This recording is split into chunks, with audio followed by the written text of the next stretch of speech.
دجال کون ہے؟ دجال یہودیوں کی نسل سے ہوگا۔ اس کا قد ٹھگنا ہوگا۔ اس کے دونوں پور ٹیڑھے ہوں گے۔ جسم پر بالوں کی بھرمار ہوگی۔ رنگ سرخ یا گندمی ہوگا۔ سر کے بال حبشوں کی طرح ہوں گے۔ ناک چونچ کی طرح ہوگی۔ بائیں آنکھ سے کانا ہوگا۔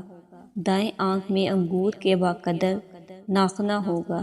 اس کے ماتھے پر کاف، الف، ف، ر لکھا ہوگا، جسے ہر مسلمان آسانی سے پڑھ سکے گا۔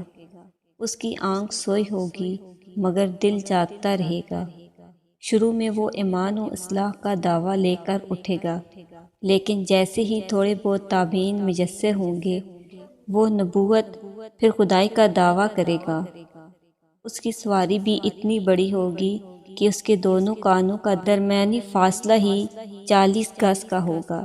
ایک قد تا حد نگاہ مسافت کو طے کر لے گا۔ دجال پکا جھوٹا اور اعلیٰ درجے کا شعبدہ باز ہوگا۔ اس کے پاس گلوں کے ڈھیر اور پانی کی نہریں ہوں گی۔ زمین میں مدفون تمام خزانے باہر نکل کر شہد کی مکھیوں کی مانند اس کے ساتھ ہو لیں گے۔ جو قبیلہ اس کی خدائی پر ایمان لائے گا، دجال اس پر بارش برسائے گا، جس کی وجہ سے کھانے پینے کی چیزیں ابل پڑیں گی، درختوں پر پھل آ جائیں گے۔ کچھ لوگوں سے آ کر کہے گا کہ اگر میں تمہارے ماں باپ کو زندہ کر دوں تو تم کیا میری خدائی پر اقرار کرو گے؟ لوگ اس بات میں جواب دیں گے، اب دجال کے شیطان ان کے ماں باپوں کی شکل میں نمودار ہوں گے۔ نتیجتاً بہت سے افراد ایمان سے ہاتھ دھو بیٹھیں گے۔ اس کی رفتار آندھیوں سے زیادہ تیز ہوگی اور بالوں کی طرح رواں ہوگی۔ وہ کرشموں اور شعبدہ بازیوں کو لے کر دنیا کے چپے چپے کو روندے گا۔ تمام دشمنان اسلام اور دنیا بھر کے یہودی امت مسلمہ کے بغض میں اس کی پشت پناہی کر رہے ہوں گے۔ وہ مکہ معظمہ میں گھسنا چاہے گا مگر فرشتوں کی پہراداری کی وجہ سے ادھر گھس نہ پائے گا، اس لیے نامراد و ذلیل ہو کر واپس مدینہ منورہ کا رخ کرے گا۔ اس وقت مدینہ منورہ کے 7 دروازے ہوں گے اور ہر دروازے پر فرشتوں کا پہرا ہوگا، لہٰذا یہاں پر بھی اسے منہ کی کھانی پڑے گی۔ انہی دنوں مدینہ منورہ میں 3 مرتبہ زلزلہ آئے گا، جس سے گھبرا کر بہت سارے بے دین شہر سے نکل کر بھاگ نکلیں گے۔ باہر نکلتے ہی دجال انہیں لقمے کی طرح نگل جائے گا۔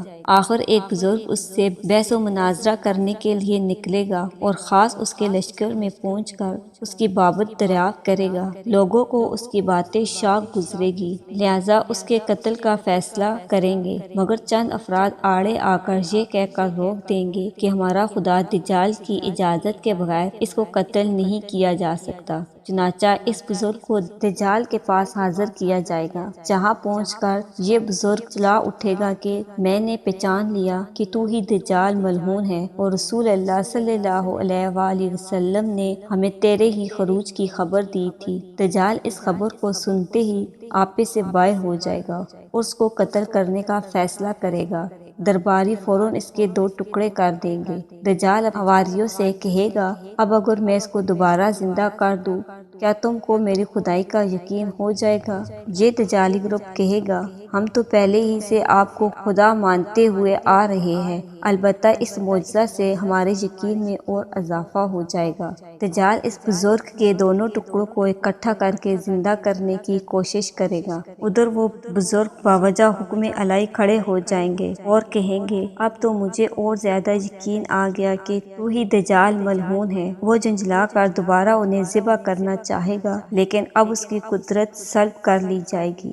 دجال شرمندہ ہو کر انہیں اپنے ہی جہنم میں جھونک دے گا، لیکن یہ آگ ان کے لیے ٹھنڈی اور گلزار بن جائے گی۔ اس کے بعد وہ شام کا رخ کرے گا، لیکن دمشق پہنچنے سے پہلے ہی حضرت مہدی علیہ السلام وہاں آ چکے ہوں گے۔ دجال دنیا میں صرف 40 دن رہے گا، ایک دن 1 سال کے، دوسرا 1 مہینے اور تیسرا دن 1 ہفتے کے برابر ہوگا۔ باقیہ معمول کے مطابق ہوں گے۔ امام مہدی علیہ السلام دمشق پہنچتے ہی زور و شور سے جنگ کی تیاری شروع کر دیں گے، لیکن صورتحال بظاہر دجال کے حق میں ہوگی، کیونکہ وہ مادی و افرادی طاقت کے بل پر پوری دنیا میں داد بٹھا چکا ہوگا، اس لیے عسکری طاقت کے اعتبار سے تو اس کی شکست بظاہر مشکل ہوگی، مگر اللہ کی تائید اور نصرت کا سب کچھ یقین ہوگا۔ حضرت مہدی علیہ السلام و تمام مسلمان اس امید کے ساتھ دمشق میں دجال کے ساتھ جنگ کی تیاریوں میں ہوں گے۔ تمام مسلمان نمازوں کی ادائیگی جامع اموی میں ادا کرتے ہوں گے، ملی شرازہ لشکر کی ترتیب اور یہودیوں کے خلاف صف بندی کو منظم کرنے کے ساتھ ساتھ مہدی علیہ السلام دمشق میں اس کو اپنی فوجی سرگرمیوں کا مرکز بنائیں گے، اور اس وقت یہی مقام ان کا ہیڈ کوارٹر ہوگا۔ امام مہدی علیہ السلام ایک دن نماز پڑھانے کے لیے مصلی کی طرف بڑھیں گے تو عین اسی وقت حضرت عیسیٰ علیہ السلام کا نزول ہوگا۔ نماز سے فارغ ہو کر لوگ دجال کے مقابلے کے لیے نکلیں گے۔ دجال حضرت عیسیٰ علیہ السلام کو دیکھ کر ایسا گلنے لگے گا جیسے پانی میں نمک گل جاتا ہے، پھر حضرت عیسیٰ علیہ السلام آگے بڑھ کر اس کو قتل کر دیں گے، اور حالت یہ ہوگی کہ شجر و حجر آواز لگائیں گے کہ اے روح اللہ، میرے پیچھے یہودی چھپا ہے، چنانچہ وہ دجال کے چیلوں میں سے کسی کو بھی نہ چھوڑیں گے، پھر وہ صلیب کو توڑ دیں گے، یعنی صلیب پرستی ختم کر دیں گے، خنزیر کو قتل کر کے جنگ کا خاتمہ کریں گے، اور اس کے بعد مالی دولت کی ایسی فراوانی ہوگی کہ کوئی قبول نہ کرے گا، اور لوگ ایسے دیندار ہو جائیں گے کہ ان کے نزدیک ایک سجدہ دنیا و معافیت سے بہتر ہوگا۔